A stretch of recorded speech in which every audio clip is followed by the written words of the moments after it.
piece that I have in the bedroom that has 4,000 pieces in it. I knew I wanted to make a piece with 100 stars, so I did the center, and then I got the idea of doing black and white border squares, and I put it on, and then I took it off, and I put it on, and I took it off, and I don't know, for some reason I was really afraid that it just looked stupid or something, I don't know, and I finished the entire quilt, and I didn't even show it to anybody for probably a year. And at the same time I was making this quilt, I was trying to decide if I wanted to leave my management job. And I think when I got the quilt all finished and I had made my decision to stay at the store but to not be a manager anymore, I realized that I had sort of been working through all that in fabric.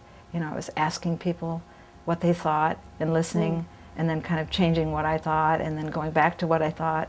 And then, you know, now it's my most treasured piece because it has so many memories built into it of that time and the process of trying to decide, you know, at 50, which way do you want to go?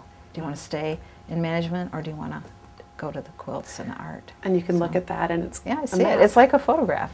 All of these quilts are like photographs of time.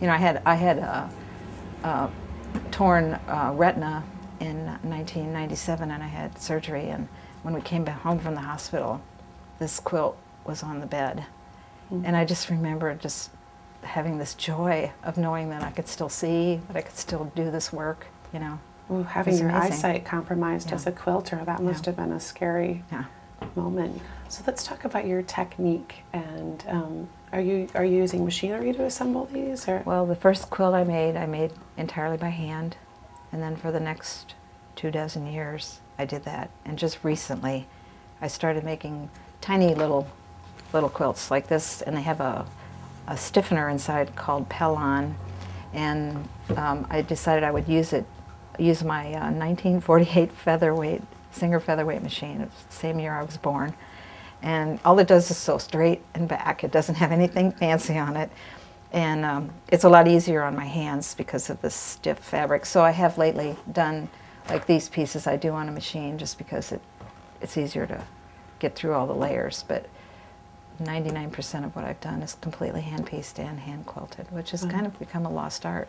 You know, they have sewing machines now where you can just program a pattern and leave the room. You know, you don't even have to be in the room, and it embroiders this intricate thing for you. Wow. You know, and for me, the meditative and the contemplative process and the repetition, and that's, to me, that's the beauty of what I do, you know.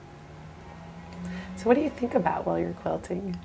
It depends. I mean, sometimes I just think about the actual piece and the colors and what I'm going to be doing, and sometimes I think about things I should be doing, like at work or whatever. It's just like any other, you know, swimming, or, you know, you get hooked on a thought and it's there for a while, and then all of a sudden you're trying to figure out what corner goes in what place, and suddenly you're thinking something else, and you know, it's a pretty magical process, and you can literally work things out in your head without even knowing you're doing it, you know.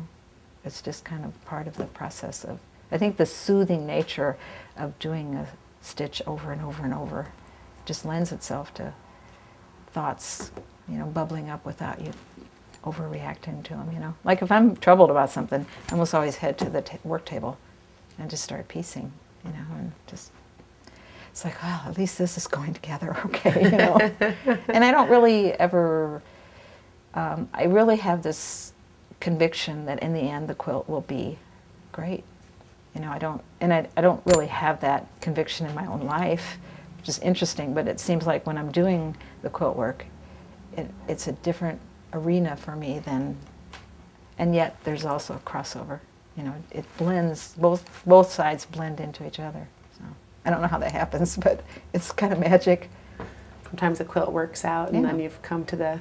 Yeah, and you might decide in the middle that what you had planned, you know, you hear writers talk about, you know, they let the character speak. Well, that happens in any art form. You know, you get to, you know, the third row of green, and then you realize the orange you wanted to put on isn't going to work at all, so you do purple or, you know, red or... Yeah. And I don't really know. I think certain people just have a gift for certain things, and my gift happens to be color. You know, I don't ever claim to be an expert needle person. You know, a person who's a really expert quilt maker would look at my work and say, those are awfully big stitches, or I can see that your corners, you know, that's not what it's about. Sure. It's about the process and the color and the finished. Yeah. How does it, you know, it's like when people look at it, they don't have to think about what is that. You know, it's color. Yeah. You know? Yeah. And it comes naturally. I don't have any training in art at all, so I'm lucky. So Patti, where are you originally from? I was born and raised in Quincy, Illinois. It's about 2.5 hours from here, and lived there for 38 years, and moved here in 1985, and started working at the co-op, and fell in love with that, and I sort of put the quilting aside for a while, you know, when I was raising my son and working full time, and then as he got older, I just started getting more and more into the art aspect of the quilts, and it's just mushroomed. So when you started off, were you kind of making quilts as gifts for people? I made bed-sized quilts. I probably made, I don't know, a dozen of them. And I didn't have much money. You know, I was a single mom, not making much money, so people would buy the fabric, and I would make a quilt and give it to them. Wow. I didn't sell them until '98. Wow. So there's some early work out there, unchecked. Yeah. Wow. And do you make quilts, bed-sized quilts, that often anymore? Or No. I mean, I have my own collection of probably 12. I have 2 bed-sized quilts on display in Des Moines at the Methodist Hospital there. They put them in big plexiglass frames, and they're in the maternity ward. Oh, that's and they're cool. really gorgeous. They look really good there. But for the most part, it's too much time and too much labor. I mean, my mission is to get what I do into the hands of people that love it and can afford it. And that's, you know, I have quilts for $8 and quilts for $800 and everything in between. That's great. Yeah, being able to make the smaller ones, you can little finished pieces more often. Right. Yeah. So you're part of the East Side Artists Group? Yeah. It's usually there are 23 of us, and every mid-December we have a show at in the Mason Building on College Street, and I'm part of that show, and it's a great group of people and really diverse, and it's a good time to come and get gifts, local, handmade, you know, unique, all the things that we should be sporting. Let's talk a little bit about the friendship quilts and where that idea came from. I don't even remember where the idea came from, but I just knew that I wanted to do something that included a lot of people. In 2002, I just started requisitioning a small piece of fabric from friends, and it mushroomed into this project with pieces from 143 people, 17 countries, 22 states.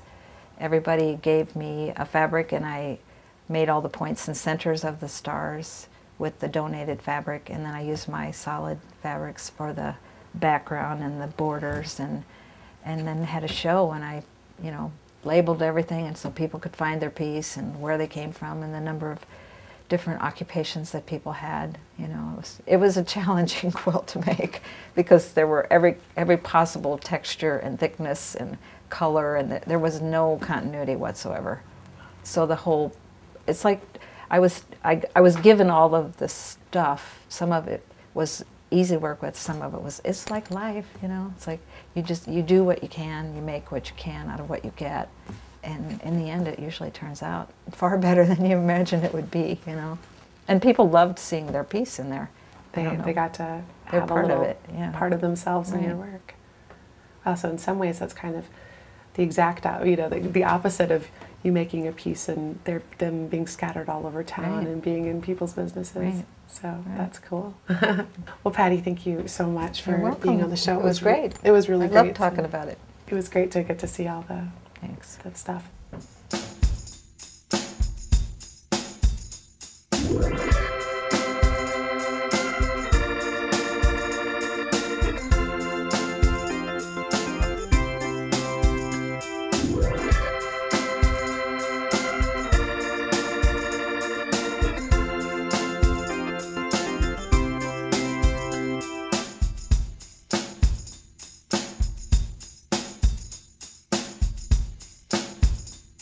Community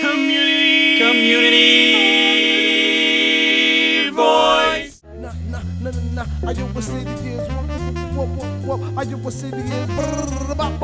I I get what city is. I get what city is. Na na na na na na.